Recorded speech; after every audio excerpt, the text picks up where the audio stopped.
Chapter 33. The Power of the Udi. I bow down Sri Ganesh, I bow down Sri Saraswati, I bow down the Guru, I bow down the family Dinti, I bow down Sri Sita Ramchandra, I bow down Sri Satguru Sai Nath. Now I bow down to the saints and the virtues. Their merciful glances immediately burn mountains of sins and wash away the impurities of Kali Yuga. Their heaps of obligations cannot be repaid in this birth or in many future births. Their casual talks are full of valuable lessons for our welfare and confer imperishable happiness. Their mind do not know any difference such as this is ours and that is yours. Such worldly differentiation never rises in their mind. In the previous chapter, the Guru's greatness was described to some extent. Now, in this chapter, listeners hear of the importance of Adi.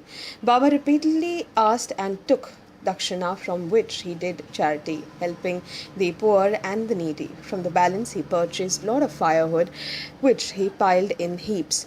He offered the dry wood as an oblation in the dhuni. In front of him, the ashes from the burnt wood, which were considerable, were distributed to the devotees. At the time of departure from Shirdi, while seeking leave from Baba, it was customary to give Udi. All the devotees knew this. In fact, when Baba asked for Udi to be brought, it was felt that it was really the permission granted to leave, and they felt happy to return home. Also, when one was residing at Shirdi, Baba did not give Udi to anyone in the afternoon, morning, or evening. One was sent back empty-handed. This was a daily routine, but what was the significance of that Udi for which the dhuni was kept alight perpetually in the masjid? Why was this done daily? What did Baba hint at, or have in his mind when giving the vibhuti? All this visible phenomena in the universe is transient as the ashes. Bear this definitely in mind.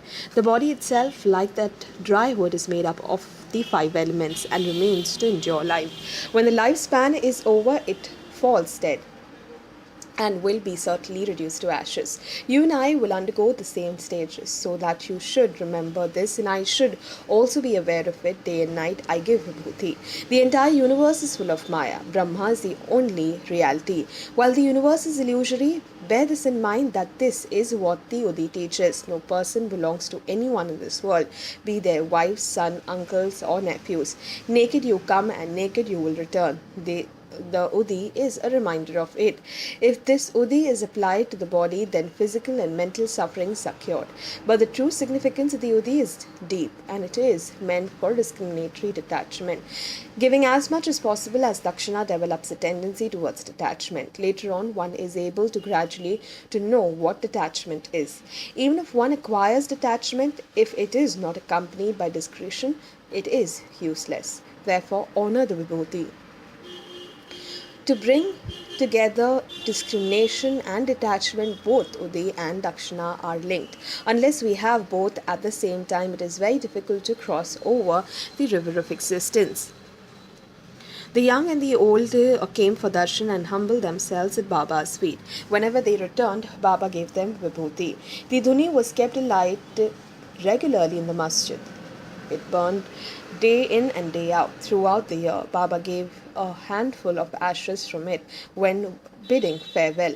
He gave the ashes as prasad, smirched it with his thumb on the forehead, and together with it placed his hand on the head, wishing for the well-being of the devotees.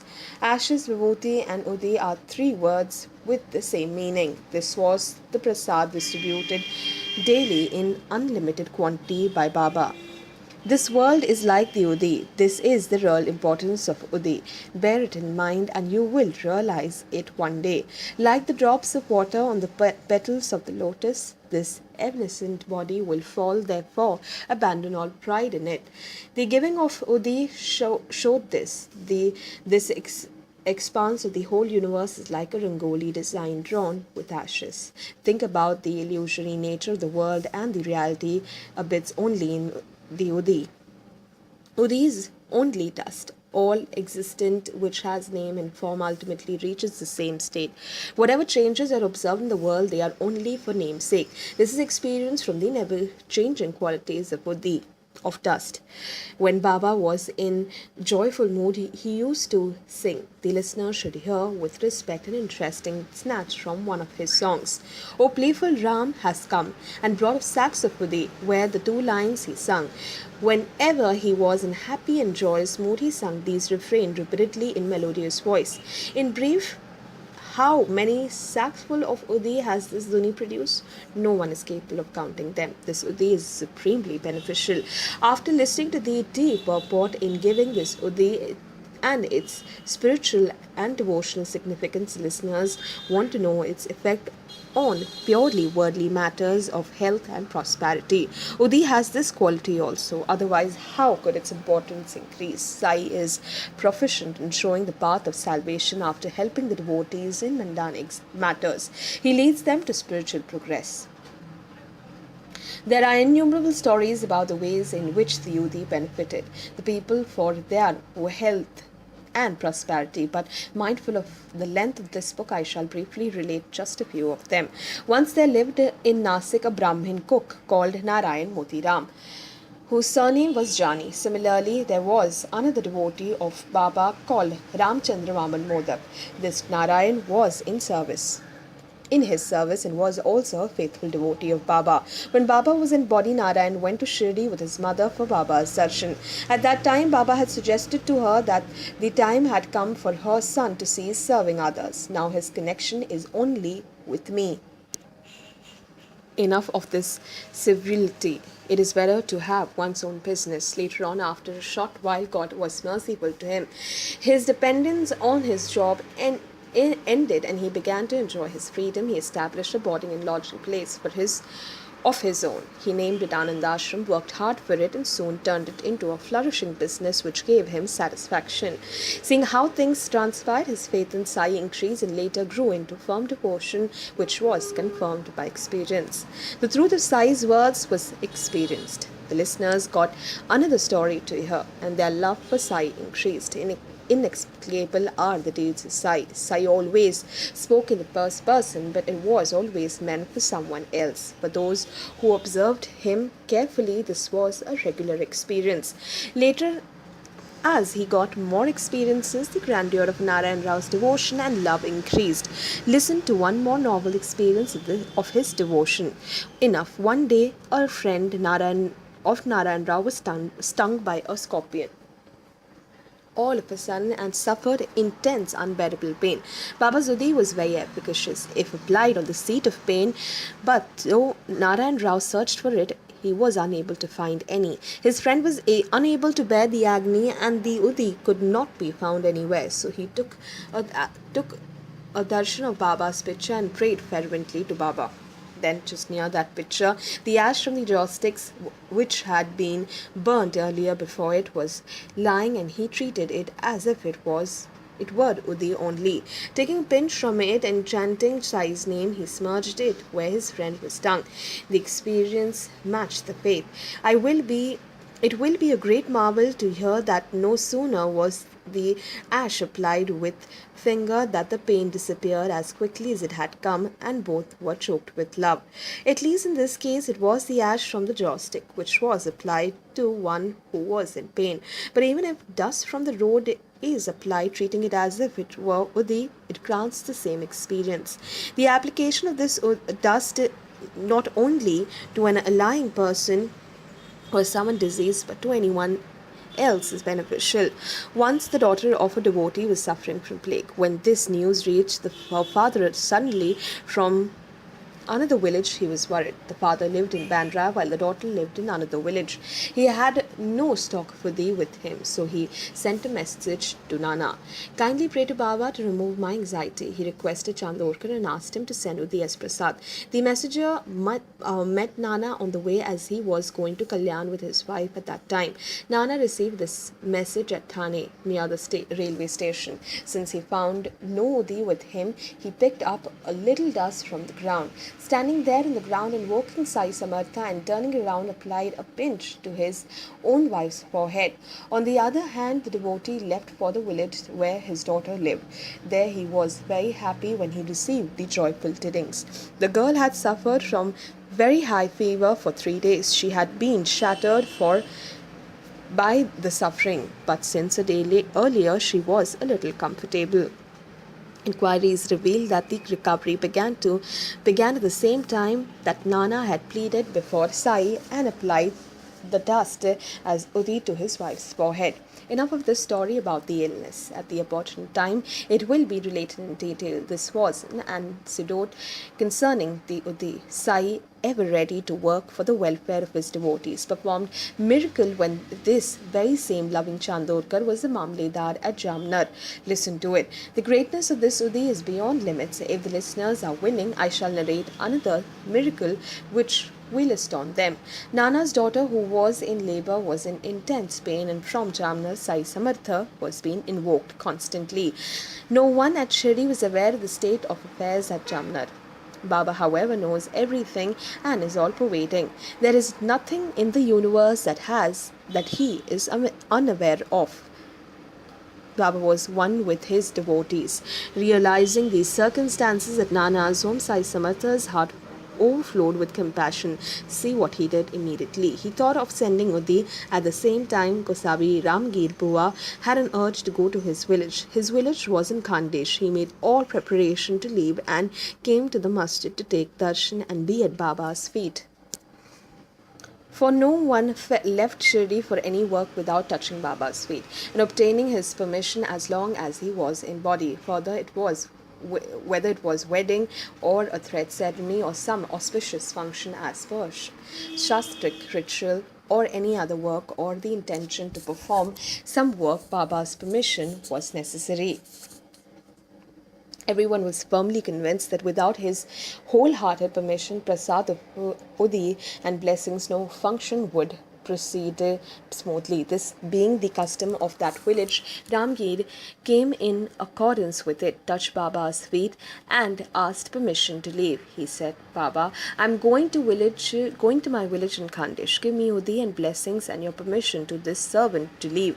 Baba affectionately called him by the name Papugir. He replied, go happily to your village, but rest a while on the way.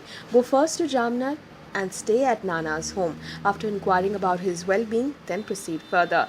Then he said to Madhavrao Deshpande, Shama, make a copy on a piece of paper of that Arti of Fatkar and send it to Nana with the Gosavi. Then he gave Udi to the Gosavi and made a small packet of it, and placing it in his hand, asked him to give it to Nana. Take both the Udi and Arti and give them to Nana. Inquire after his well-being and then proceed to go to your village, she said. This Arti, Sai Baba, is like Jnaneshwar's Arti, composed by Rama Janardhan. They both have the same tune. Rama Janardhan was a devotee of Swami Janardhan, while Madhav Atkar was devoted to Sai's feet. This was an inspired composition, and without it, Sai's worship is incomplete. As Baba liked this Aarti very much, listeners should hear this Aarti from beginning to end, which Baba sent with the Udi. Later, you will realize the fruits of it. Aarti. Refrain. We do Aarti to Sai Baba, the giver of happiness to all. Give refuge to the downtrodden and to your devotees who are at your feet. We do Aarti to Sai Baba. Burn up the desires to those who are engrossed in self. Teach them to obtain moksha. Let them see the Lord Sri Rang with their own eyes. Lord Sri Rang, we do the Aarti. You grant suitable experience to everyone in accordance with their faith and devotion. Our merciful one, such is your own way. Your own way, we do the Aarti. Meditation upon your name removes the worldly sufferings of all. Unfathomable is your action. Show the path to the unfortunate one. Show the unfortunate ones, we do the Aarti. In this age of Kalyug, you are the true Brahma avatar that has taken form and descended on this earth. You are also Swami Datta Digambar. Datta Digambar, we do the Aarti. Once a week on Thursday, the devotees take a trip to have a glimpse of the Lord's feet and to avert their worldly fears. Avert fears, we do the Aarti. The only wealth that I desire is to serve at your feet. O Lord of Lords, We do the arti. Just as the Chatak bird desires to drink pure water, so give me, Madhava, knowledge directly, O Lord, and kindly give me your assurance. Your assurance, we do the arti. The Gosavi said to Baba, I have altogether 2 rupees with me, Baba. How will I reach Jamner with only this amount? Baba said, go without any care. Everything will be arranged for you. Having full faith in Sai's words, the Gosavi set out. Taking these instructions from Baba and obeying his orders, Bapuji left for the assigned work immediately after taking the Udi and Prasad. Tyudi as Prasad. During those days, there was no rail route to Jamner as it is now, and it was not easy to make the journey, so the Gosavi was worried. Setting out in the train, the passengers had to alight at Jalgaon, from where they had to go on foot the rest of the distance. After paying the train fare of rupee 1 and 14 annas, they remained only 2 annas. How was he to go further? These were the thoughts causing the Gosavi worry at Jalgaon station. When he came out after handing over the ticket, he saw a peon at some distance. The peon seemed to be in search of someone. He approached the passengers and asked, tell me, who is Bapuji from Shirdi? Knowing that the peon's inquiry was only meant for him, the Gosavi came forward and said, yes, I am that person. Tell me what you want. He said, Chandorkar has sent me for you. Come quickly and get into the tanga. He is waiting for you. The Buva was greatly pleased, and he felt that a message must have reached Nana from Shirdi to enable him to send a tanga on time, which had saved him a lot of trouble. The peon looked very smart with a beard, twirled moustache, and sideburns, wearing a livery. The tanga also looked very maintained. The horses matched the tanga. They were certainly not hired out animals. Leaving other tangas behind, they moved ahead due to their eagerness. The tanga had started for the journey around 2:48 a.m. and was halted at dawn near a stream on the way. Then the tangawala unhastened the horses to water them and said, I will come back soon, after which we will have refreshments at leisure. I will fetch a little water and then we will eat mangoes, peda and gulpadi. Then after rehastening the horses we will leave. From his beard and dress he looked a Muslim. Hearing his words, Ramgir had doubts about accepting the refreshments from him. Therefore he asked him about his caste. He said, have you doubts about me? I am a Hindu from Garhwal and Kshatriya. I am Rajput by caste. These refreshments have also been sent by Nana for you with me. Certainly have not the slightest doubt of doubts. Eat them free of worry. When his doubts were thus removed, they both had the refreshment. The Tangawala harnessed the horses and the journey came to an end at sunrise. They entered the village. Nana's office became visible. The horses also stopped for a moment. Ramgir felt happy. The Buva looked for a scheduled place in which to relieve himself. When he returned, he was surprised by the sight. No tanga, no horses, no tangawala could be seen. No one was to be seen at that moment. That the place was deserted. Ramgir wondered, what is this marvel? After bringing me so far, where has he gone in such a short time? As he was eager to meet Nana, the Buva went inside the office. When he learned that Nana was at his residence, he decided to go there. Buva inquired the way along the road and easily found Nana's home. He reached and sat on the veranda, and Nana called him in. They met one another. He took out the Udi and Arti and placed them before Nana and told him the whole story. It was a marvel that when this Udi came, Nana's daughter was suffering intensely due to some obstruction in the delivery.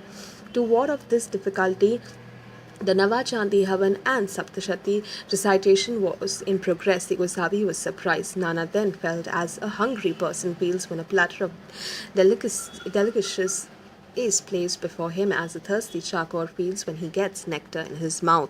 Nana called his wife and gave her the Udi to administer to his daughter with water, and he himself began singing the Arti. Within moments, a message was received from the inner quarters that the girl was better as soon as the cup of Udi was put to the lips. She was freed from pain immediately and had a safe delivery.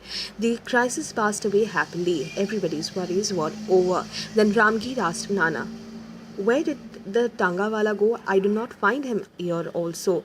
Where is the Tanga that you sent? Nana replied, I did not send. I do not know what Tanga you are speaking. Who knew that you were coming? Why should I send the Tanga? Then Buva told the story of the Tanga from the beginning to the end to all. Nana was surprised, thinking about Baba's loving concern for his devotees as his own children.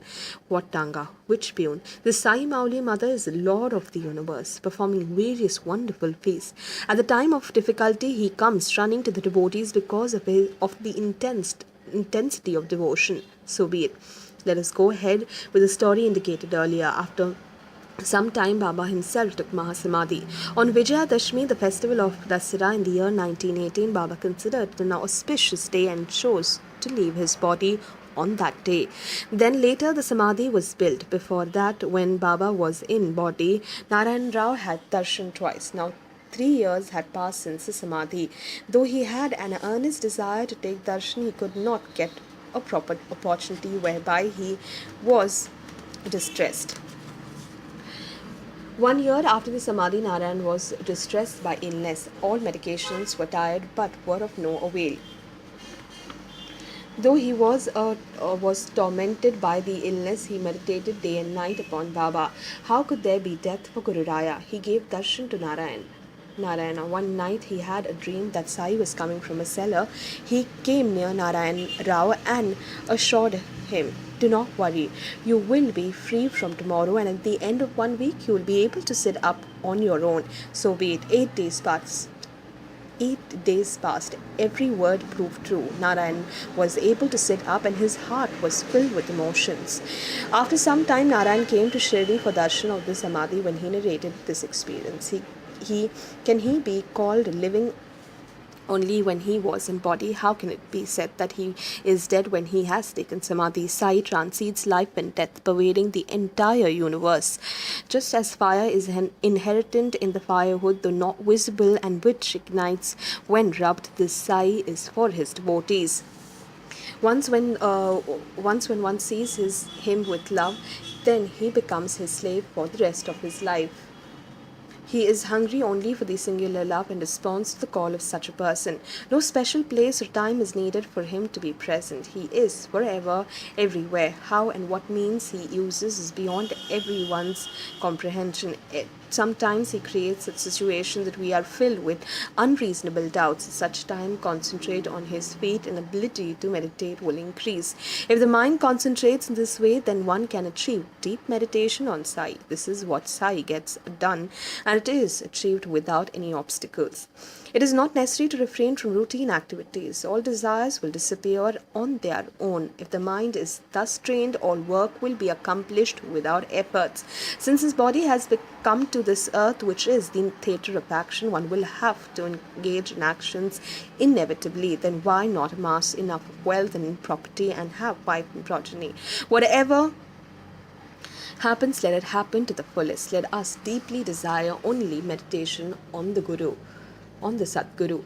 Doubts and delusions will be destroyed. The predestined difficulties will be warded off. Considering the devotion of the devotee, how Sai eminent for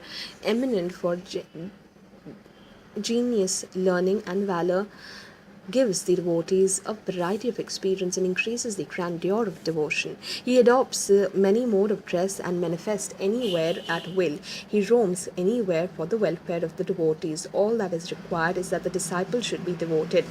Please listen with reverence to another story which has a similar bearing.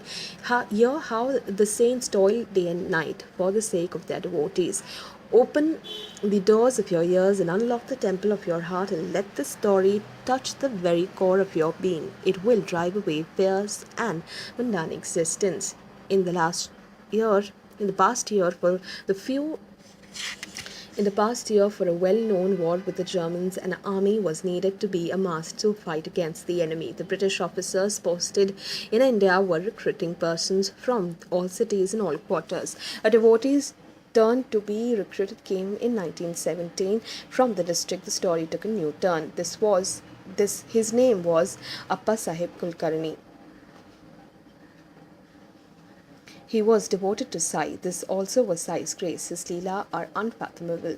Many years back, he had obtained a picture of Baba from Balasaheb Bhate, which he worshipped. With his whole heart, he regularly worshipped the picture with available sandalwood paste, concentrated rice and flowers, and offered naivedya.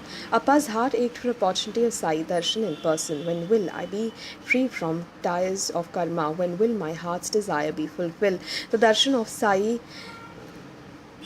Baba's picture is itself a darshan in person. There should be only total devotion. You will get proof of this in time.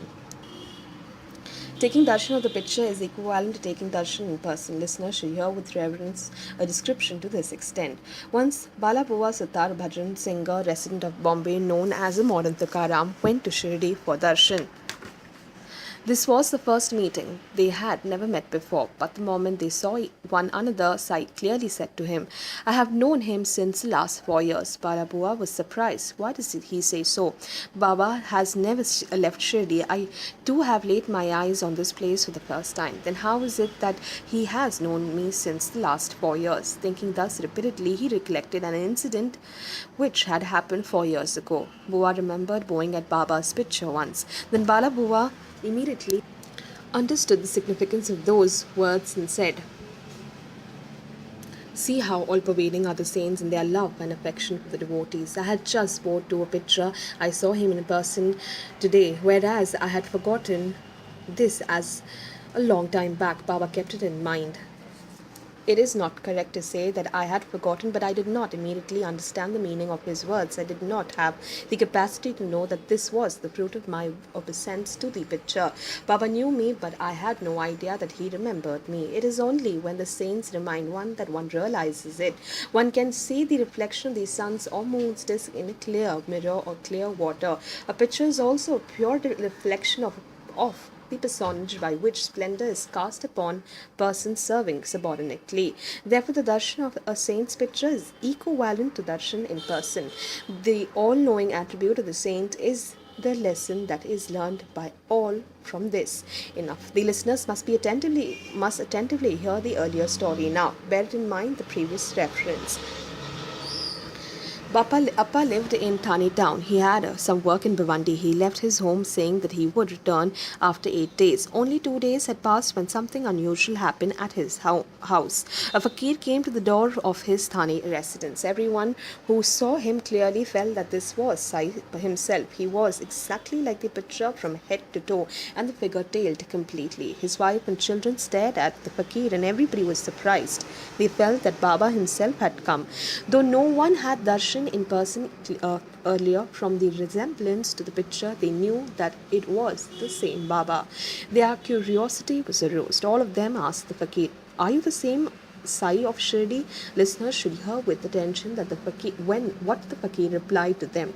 "In reality, I am not Sai myself, but I am his obedient servant. I have come here to inquire about the health of the children by his order." Later, when he asked for dakshina, the children's mother respected his words and immediately gave him 1 rupee.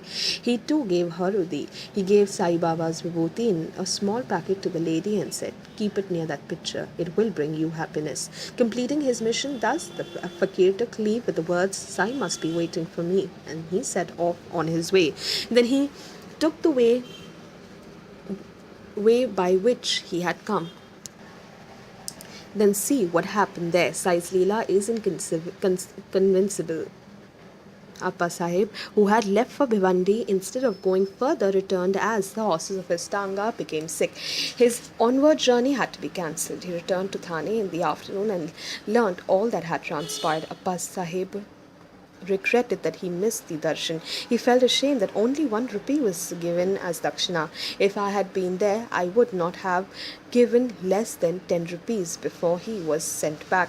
Thus said Appasaheb. He felt dejected and sad. He believed that he would be able to find the fakir in the masjid, so he left to search for him without eating anything. Appa searched in all the places such as the masjid, takia, and all such places where the travelers stay for the fakir. Though he got exhausted searching, he did not trace the fakir anywhere. Being disappointed and hungry, he went home and had his meal, but he did not know that one should not set out on search on an empty stomach. It is necessary to satisfy one's Atma and then carry on the search. Baba's story of this purport will show the truth of this principle. Why should it be repeated here? The listeners know that chapter well. In the previous chapter named Guru's Greatness, a wonderful story has been narrated by Shri Sai, as his own Guru's words were very tenderly. The same truth was experienced by Appa when after lunch he went with his friend Chitre for a casual walk. After walking a little distance, he saw a gentleman approaching him very speedily till that spot, as if he was desirous of finding him. When he came and stood near Appasaheb, he unobtrusively but carefully looked at him and thought that this must be the same person who had come in the morning. I feel that this is the same fakir whom I was searching earlier. He resembles the picture from top to toe. I am confused. While Appa was debating with this within himself, that fakir extended his hand and Appa placed 1 rupee in his hand at that time. He asked for more and he gave him 1 more. Till he had given 3, yet the fakir asked for more. The real marvel is ahead. Chitre had 3 rupees which Appa borrowed and gave to that fakir, yet he asked for more. Appasaheb told him, I will give you more if you come home. The fakir agreed and all the 3 returned home. Immediately on reaching home, he took out and placed 3 more in his hand, totaling 9 rupees. Yet the fakir was not satisfied. When asking for further dakshina, Appasaheb truthfully told him that he now had only 1 10-rupee note left with him. All the change was finished and there was nothing else left. The fakir said, why not give the note? And Appa did that too. As soon as the note came into his hand, he returned the change of 9 rupees, and the fakir left the same way he had come, walking with great speed. When one considers the essence of this story, it is that Sai fulfills the wish of the devotees as experienced. This was his creed. Considering the enthusiasm of the listeners, I am reminded of another story having the same purport of this opportune time. Listen to it with great respect. There was a loving devotee named Haribhau Karnik, resident of Danu. He was singular devotee of Sai. In the year 1917, as it was the most holy day of Guru Purnima, he came for pilgrimage to Shirdi. I will tell a short story about him. He did the worship according to the rituals and offered clothes and dakshina. When he took permission to leave and came down the steps, he had a thought. He felt like going up and giving Baba 1 more rupee, but he had to give up this idea and keep the rupee without offering it. The same gentleman who had got for him the permission to leave, he himself gave him a sign from up above that once the permission was granted, one should depart immediately. Having faith in the indication, Karnik left on his way. He got down at Nasik with his friend on the way. When Karnik went for the darshan to the temple of Kalaram, he had unexpected darshan of the saint Narasimha Maharaj. Maharaj was sitting surrounded by his devotee, but he suddenly got up, held Karnik by the wrist and said, give me my rupee. Karnik was surprised but joyfully handed over the rupee. He felt that it was Sai himself who knowing his desire was accepting the rupee. It is not true to say that Sai accepted it. Though Karnik had forgotten it, he held his hand and by force took it. This is the real truth. Vacillation is the characteristic of the mind. Waves after waves arise. Initially one thinks of something, but at a later stage some other thoughts occur. The waves of thought which arise initially, provided it is good and virtuous, should be nurtured. This could be beneficial. Bear it in mind, study it carefully and meditate upon it. Do not forget it and make every effort to keep your word. Appasaheb had spoken of it, but later he may have forgotten. But as he had spoken of it, Baba fulfilled his desire and showed the marvel of devotion. Otherwise, why did the fakir who had 19 rupees with him, including the 10 rupees note, gave Appa 9 rupees only? It was because of Appa's intense desire to give 10 rupees only. This was the necklace of 9 coins which had been touched by Baba's hands, indicating the 9 types of devotion. This was the way Baba reminded him of it. When you listen to the story of Baba leaving his mortal coil, you will realize the novel way of doing charity, as he had given 9 rupees at that time. His wife had given only his wife had given only 1 rupee wholeheartedly, which had been accepted with great enthusiasm, with great satisfaction. The fakir Baba had not asked for more, but Appa felt that the 1 rupee given by his wife was too little, and he been there, he would have given 10 times as much to the fakir. In this way, Appa, who had become warned by his own words by saying that he would have given 10 rupees, how could he have been free from his debt until he had given the full amount as per his words? This fakir was not like the others. Was he a beggar that he would accept whatever was placed in his hand and go back? The day had not ended, and he came back on the same day that Appa had spoken.